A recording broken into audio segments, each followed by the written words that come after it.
Hello, all you DIY fiends out there. Welcome to the Creature Comforts channel. So in this video, I raided my old Halloween decorations yet again. And I found this old styrofoam skull. It's pretty detailed. I want to give it a new paint job. But first, I want to detail it up just a little bit more. Plus, I'm going to make a stand for it. I've also looked through my stash, my little box of treasures, and I've got some different things to do that with. So it'll be a nice display after it's done. That's what we're gonna do today. So let's get started.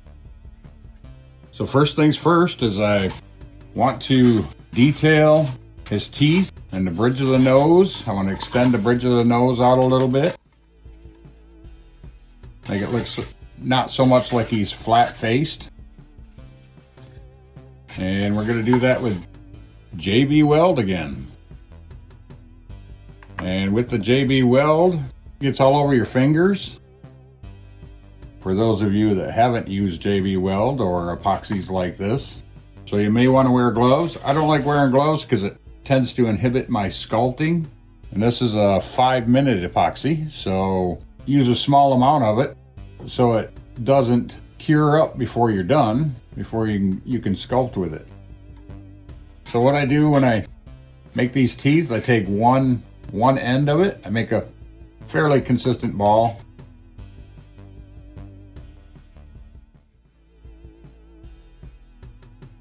And you just point it out into a teardrop, put it on.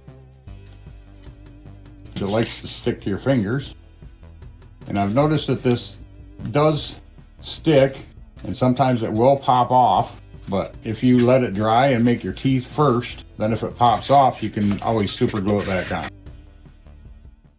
I use my razor and I cut the bottom so I get a flat bottom to the tooth. And then I go back in here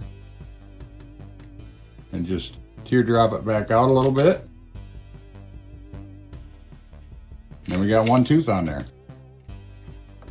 Now we'll move on to the next one. Try to move along fairly quick with it, just because, like I said, otherwise you're going to be wasting your epoxy. And you just do one tooth at a time and keep right on going until you either run out of epoxy or your epoxy gets hard. It looks more like teeth this way after you paint it, rather than someone took a piece of styrofoam and traced the teeth in.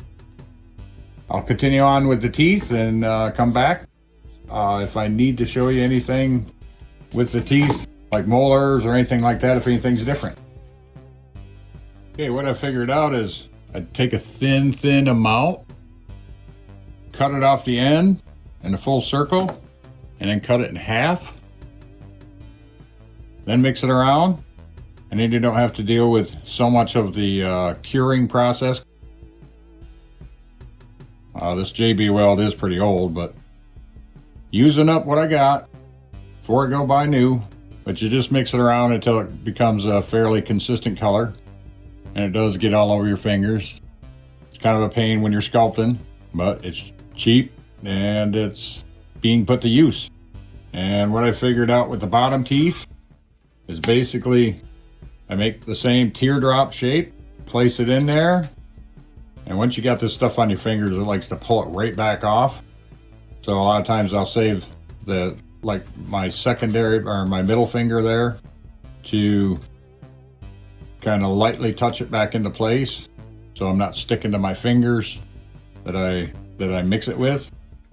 And then I clip off the top of the tooth, pull that centerpiece out of there, stick it on the stuff that I have pre-mixed up, and then push the tooth back into place so it creates that gap in between the teeth.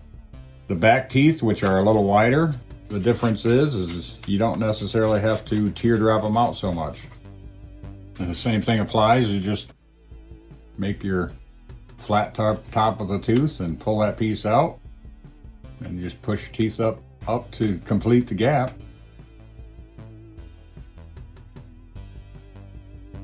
And and now it makes it look more like there's individual teeth rather than somebody took a hot stick and drew teeth in there. I'll finish these up. Only got a couple more teeth to go, and then we'll work with the bridge of the nose here. All right, I got all the teeth done. And the cool thing about the teeth is once they harden up, you can go back in and carve them up a little bit with your razor. If you don't like something about the teeth, you can go in there, and sometimes if you catch it just right, you can, kind of like a body man with Bondo, it's still soft enough if you catch it at the right time, kind of like Bondo does. We'll do this bridge of the nose now. All right, I'm gonna take this and roll it out into like a rod. I'm gonna place it around the top of the nose, and I'm gonna blend it down into the nose. I just wanted to extend the top of it out just a little bit more, so he's got more of a point, or a dual point up there. Give him some texture on the edges of it. Give the top of that nose just a little bit of overhang, maybe a little divot in the top of it, just to make it look different. And you know, things I've noticed on real skulls, or skulls that I've drawn throughout my life, that give it some creativity and some individuality. That way it looks a bit more like a real skull. It's got a little bit less of a flat face on it. See if I can cover up that little mark that's in the skull. The styrofoam got all beat up, probably from rolling around on this glass here. That's okay. We don't want him to look perfect, because once we paint him up, he's gonna be more antiqued. Once we get it all in place, then we'll let it cure up. Alrighty, as you see, I've repaired a couple of spots here. And actually, I don't know if you can see I've actually taken the tip of his nose, and I waited till it was just about cured, and I pushed up on it just a little bit, just to tip the end of his nose up there, his nose bone. Now what I want to do is I've got 1.5 slices of my JB weld, and I would like to give him more of a centerpiece in between, like the nostril area, the nasal bone there, the nasal cartilage. Okay, we'll see if we can get this in there before it cures up on me. Just going down in there and kind of flushing it up a little bit, pulling out what I don't need, and giving him a little bit of a nasal passage. And we'll pull this down, get down on the edges down in here, kind of feather that out. Just gives it a lot more depth. Now I'll smooth this out and we'll let that cure up. Again, this just makes everything a little more detailed. Sure, I could have went and got a real plastic skull, but you know, this skull probably cost me $2 or $3. And then with just a little bit of ingenuity, a little bit of MacGyverness, maybe we can make this look a little more real, or real in the aspect of what people think about skulls. I don't necessarily have a real skull next to me doing this. Sometimes you don't have to make it look real. You just have to make it look real in someone's eyes. That'll look pretty kind of hard to see without the light. That ought to look pretty keen afterwards. I've been doing this kind of stuff since I was real young. Might as well put it on video and let everybody else either learn from me, and I can learn from other people, and it's all a part of the journey, and it's a journal of the things that I do anyways. So why not share it with y'all? Figure out different ways of doing things. MacGyver this and figure out a different way to do things that most people don't think of. Some people maybe have thought of, but that's the fun in life and creating art. Alrighty, so I went searching through my supplies, and I found some old, basically it's like a plastic shelving, and these are the bottom legs of it, and they kind of screw together. I've actually kind of used some JB weld in there. It didn't take real well, but it keeps it from screwing back out.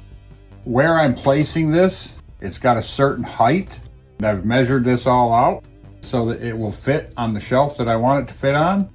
And this is an old candle holder. I've never really liked it because it's got the wrong type of feel to it. I'm going to use this as a platform, and you can't really drill through this to put this through. This piece here is too small to fit in there. So I've come up with an idea to put this fairly solid in here, put the skull on top of here to make a display stand for it. We'll move on to the next step, show you what I'm doing for this, how we're gonna get it fairly attached to it. What I did is I made basically a little bottom that's gonna fit in there pretty well. And we're going to attach this to this so it fits in there. And we're just gonna hot glue this down in the bottom. But I've gotta put something in here so I can screw these together so it'll stay together. Okay, we cut this off. Now what I'm gonna do is I'm just going to eyeball this. It doesn't have to be perfectly center, but we're just gonna eyeball this so it looks like it's pretty even all the way around.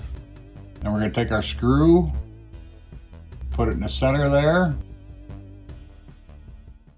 I'm just gonna take my hammer, just tap it, make us a mark where we're gonna drill it down in so that basically it'll kind of hold, and I know where center's at, and I don't have to try to keep it center when I'm trying to drive it in there. These are Craig screws. You don't have to have all this special electrical equipment. You can use hand tools to do a lot of what I'm doing. It's just, I got them, I might as well use them. But we'll take this and drive it down in. And these Craig screws are designed for soft wood. They got wider threads on them. See, it's not perfectly center, but actually, because that hole in the top of it is just a little bit bigger than the screw, you can probably push it off to the side just a little bit, center it up a little bit more, and that gives this something to sit on. So it kind of sits in there, and we're just going to hot glue this in here. So if you I ever want to use this as a real candle holder, change my idea about the style of what it is, then I can, and all this stuff can come apart. And by the way, I did hot glue these two together just because it was bugging me that they were moving back and forth. But we're gonna hot glue this in the bottom, and if it needs more, we'll go around the outer edges of it. It's all gonna be painted anyway, so that's the only drawback of hot glue is all the webs. But we'll try to center this up, let it cool off. And this is just holding a styrofoam skull. It's really light, so it's not gonna break it or anything like that. Like I said, it's designed to set on a shelf, not to throw around the room, so it'll be fine. And it's already cooled. Now the next task is to get this skull on top of here. We're just gonna take a spade bit, and I measured a little bit bigger than what that is. This is a 15/16 spade bit, and that would all matter whether you have these at home and the same setup or not, but you know, just measure what you're gonna mount that on. If you have to use a dowel in here or whatever or whatnot, just measure what you're drilling and just make it just slightly a little bigger. We want a little bit of space in there. In the bottom of the skull, they have what looks to be almost like a center point right down in here. So what I'm gonna do is I'm gonna drill right at that center point. Kind of center up the bottom of it, and styrofoam is messy. It's pretty easy to drill in. And we'll get the skull centered up. You don't have to, but I'll probably put some hot glue in that. So if I want to just pull it off the shelf and dust it off or whatever, I can. But what I'm going to do is I'm going to set this up so that one of these sides with this little insignia on the side, it's fairly straight with that. But before we move on, I'm going to take care of all these little bubbles of styrofoam. Alrighty, I took this off so that basically I could paint it easier rather than having it all together. This holds pretty good, so this hot glue. I'm gonna fill this up with hot glue, and if that doesn't look good, then I'll just take some jute and wrap it around there at the bottom. We'll see how that looks. We'll fill this up with some hot glue. I wanted to do all this stuff before I painted it because I didn't want to scratch any of the acrylic paint off, because that's what I'm gonna use, just acrylic paint. But this will make this fairly permanent.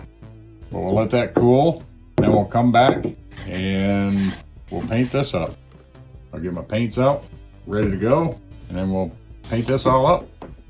Alrighty, as I said, I was carving on some of these and I actually knocked two of the teeth off. Actually, these two here, I just took some ordinary gel super glue and glued them back on. I should have showed that on camera, but if it happens during the process, then I'll show you during the process. So what I want to do is I got me a cup of cleaning water, some paper towels, paper plate, and I got some nutmeg brown. But we're gonna paint everything the nutmeg brown. We'll get a generous amount out. If I need more, then we'll get more out. But this is just a base coat for everything. We want this brown in all the recesses, and just to standardize or base coat everything so it's all the same color. By the way, if you're still watching, subscribe to the channel, give me a like, leave a comment. This will darken up as it dries up. This is just a base coat, but you see, it looks a lot more like a real skull now. But I'll get the skull painted up and then we'll start on that and paint that up, get our base coat on, probably let it dry, and then I'll come back. All right, you may have noticed that I started to paint this. That's because I'm going to utilize my stand so I don't have to get paint all over my hands to hold this up. We're gonna darken up the brown a little bit. I got some burnt umber, and I don't want it quite burnt umber. I got some burnt umber and some nutmeg, and I'm gonna mix them together a little bit just to get a little darker tone, kind of a medium brown. A little bit more nutmeg, so lighten it up just a little bit more. And always a second coat over top of this is really good for it anyways. I didn't like the color, but it's all good. You just go with the flow and you learn as you go. And I mean, if you're not painting something every day, multiple times a day, you don't remember what you did last time. Unless you go back and watch the video. Might as well see if you can make them look a little different. Each skull is going to be antiqued different. And as far as getting the top of this, I'll just wait till all this dries and then I'll touch all that up afterwards. Do it this way, I don't get paint on my hands till I get to the bottom. I was going to wait and come back and then paint this one, but I'm like, why not utilize the stand for painting it too? It's just you got to get underneath all this stuff first.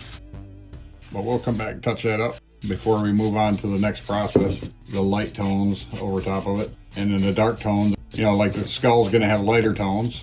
And then the bottom, I want to make it look more like wood. We'll do the darker tones on the bottom, so it'll change it up. We're just using a kind of the same base tone. The drip on the chin there, that's from the factory paint. I should have probably scraped that off.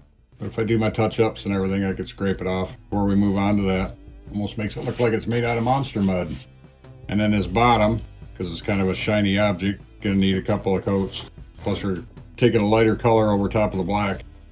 These big candle holders are more of an oriental feel, which, you know, in some cases I like, but mostly not as far as the design. But I'll finish this up and we'll move on to the next step. All right, so I got some more burnt umber out here. Burnt umber. And what I'm going to do is I'm going to just get just a little bit on the tip of the brush. And we're going to pull it through like this. We're going to make some wood grain with it. This is just a cheap little chip brush. And we're going to make it look like it's wood. Don't even need much on your brush at all. We just want the tip of the brush to just look like that. And it makes those striations in the grain of the wood. It's a little more difficult with it being all contoured up as opposed to a flat piece of wood. Just got to take your time with it, not try to rush it. Use your brush in different ways to pull off the grain, make it look like grain. Sometimes it helps to think about grain while you're actually doing it. Think about how the grain runs through the wood. A lot of times that's an artist's secret, is they just think about what they're doing while they're trying to draw it or paint it. If you need to, you can get some pictures of wood and have it sit next to you while you're doing it. It's a little tough to see on camera just because it's really, really close to the same colors. Now with a circle, just pick one way you want the grain to show and run with it. Don't follow it around in a circle, because that's not really the way when you cut it out of the piece. Unless you have the center of the log running with it, which is kind of uncommon. Then follow that same pattern along the side. We'll look at some pictures and figure out how somebody turns the wood to make this object on a lathe, and look at the grain of the wood. It's all about fooling the eye, tricking the eye. They call it trompe l'oeil.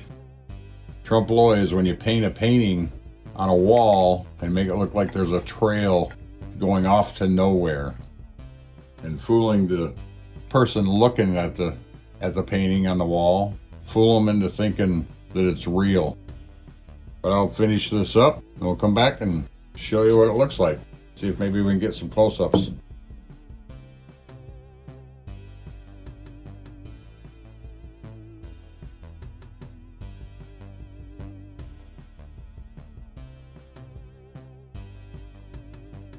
Okay, I've got just a little touch of gold out. Now what I want to do is I want to kind of almost dry brush this, and I've got a real tiny brush. And remember, when you're using a small brush, you got to use a little bit less action than what you normally do. Like a bigger brush, we'd just kind of move it right back and forth, and that's not always going to work with your small brush. I don't want to make it look like the last time I painted this, when I painted it black. I don't want it to make it look like I just followed every little line. I just want to kind of skim the top. That way it makes it look like it's kind of a little gold leaf or a little piece of brass or gold put into the wood. We'll do this on all four sides, and we'll also do this up here. And you're also going to have to dip your brush more often. That way it looks like it's got a little glimmer. We'll hit down here, same thing here. Just kind of crest it over top of the edges. Don't get down into those little deep parts. Way down deep in there where the little ridges are. Okay, so I only decided to do one little ring around here. There's going to be maybe some emperor skull that somebody conquered and displayed. Probably work on the skull, make us a top color, which I want to use some antique white, kick it with a little bit of yellow and a little bit of nutmeg. We want to get that older aged color of the skull. We don't want it just white. We don't want it just antique white. And we want to dry brush this, so maybe a little bit of that burnt umber in there will help it out. Give us more of a bone color. Just start out light and work your way up to the color you want. I think I'm going to get my favorite dry brushing brush and come back, and we'll move this on further. It's starting to look like a more aged skull. I may age it even more. Alrighty, so I got my favorite dry brushing brush out, and you can go as far as you want with this, and then if you go too far, then go back and antique it with some antiquing wax paste. Just build up to it. When I first started the video, it looked like he almost had a Two-Face thing going on. Two-Face from Batman. And I found that if you get in here, you don't want to go too far back, but you want to, on the eyes, just make his eyes look a little smaller than just doing the outer edges of it. Same way in here, just kind of hit the edges. Kind of like those videos where people paint their faces to look like other people. You can fake some of it by making things look like they're not quite as, this piece doesn't look like it's quite as prevalent when you get down in there just a little bit. But I'm going to continue up and finish this up, and just want you to see that I chose my dry brush. This is a little different just because it's styrofoam, so it reacts a little differently to the brush, but you just got to adjust a little bit. Play with it till you get there. Alrighty, so I have decided to put some rope or jute down in here, but what I'm going to first do is I'm going to trim this end off on a diagonal, and that way when I glue it on, it won't have such a blunt hole in that area. I think my glue gun sat too long. Alright, we'll be back when I figure this out. Well, I started this, and I'm not sure if I'm going to leave it all in, but my hot glue gun was kind of screwing up, so I had to tear it all apart. And it had all this buildup of glue inside of it. Fairly simple process. Learn your tools. That way, if you run into problems, you can fix them.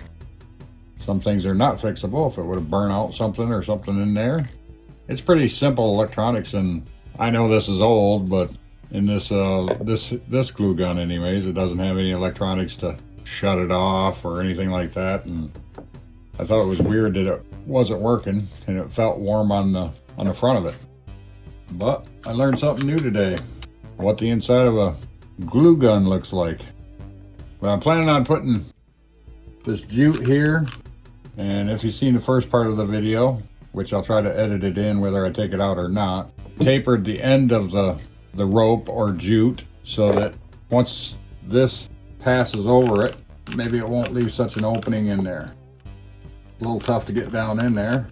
If I was going to do this, I didn't want to do this before I painted it. So just because I didn't want if I chose not to paint the jute or the rope, basically, whatever you want to call it, people call it different things. If I chose not to paint it, then I wanted it to be natural, but I may paint it. Just because we got a little bit more royalty looking type of thing going on, and I don't want it to be that different. Sometimes that works, but this time I don't want it.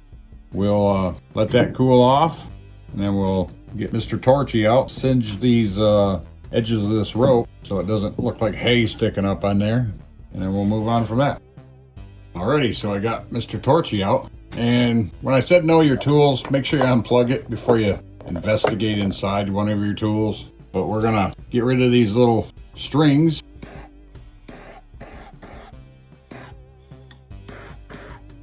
That looks a little nicer in there rather than having that pit down in there. Then what we're gonna do is we're gonna paint it gold. So it just looks like some gold rope down in there. This may suck up a lot of paint, but I'm using a small brush just so I can get in there and get to the edges of it and not overdo it and get it all over all of it, places where I don't want it. But I'm gonna do that, and I'll come back and I'll show you what it looks like. Okay, here's the rope. This is called a Aztec Gold, made by Sargent Art. It's acrylic. It's a little more orangey than I'm used to. It looks kind of close to copper, but it's all good. Now what I want to do is I want to gloss this over. And I'll do a little bit here, stick up my house, just to show you. But you want to fog it in first, because this stuff will drip really, really easily. So I'm going to finish that off outside where it doesn't stink as much, and I'll come back. Got the top coat on it, the gloss coat. Turned out very nice. And now we'll work on the skull some more. I'm going to use the Waverly Wax Antique. I think it's burnt umber. Now what you do with this, I'm not going to get any out. I'm just going to dip my paintbrush into it. And as I've said before, you just put this on, and you put it on not real thick, but fairly thick. Get it right down into those crevices, those little detailed marks, and then you wipe it off.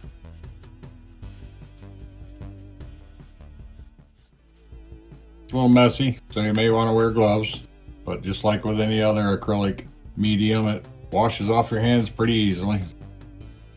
But I'll get this all done, all antiqued.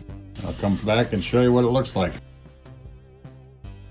Alrighty, I just wanted to show you. If you think it's too dark, as long as you painted it pretty good, you can put a little bit more pressure on it, even because it's wax paint, even after it's dried up a little bit, and pull it back just a little bit. Use your paper towel almost as sandpaper, but it's not really sanding it. It's just rubbing down to the paint more, and it'll lighten it up even more. Figured that out this going around. Okay, let's put this on its stand, on this display stand. And what I'm gonna do is I'm just gonna hot glue this on there and shove it right on. Figure out which side looks the best. I like this side because it's got a long grain right here. A little tough to see, but it's got a long grain right there. So I'm going to face that side forward, and it doesn't have too many mess ups in the trim and the gold leafing. But we want to put it on straight that way. But that looks a little more realistic than the what we started with, in my opinion. Actually, I think we'll just put it on here first. Make sure he's setting straight. The head is setting straight. Let that cool for a second. And then we'll get some beauty shots.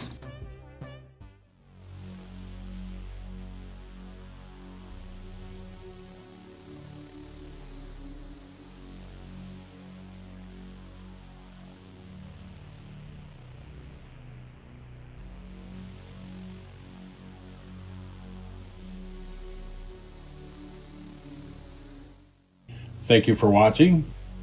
Subscribe to see further content. Leave me a comment. Let me know what you think. And like the video. See y'all next time.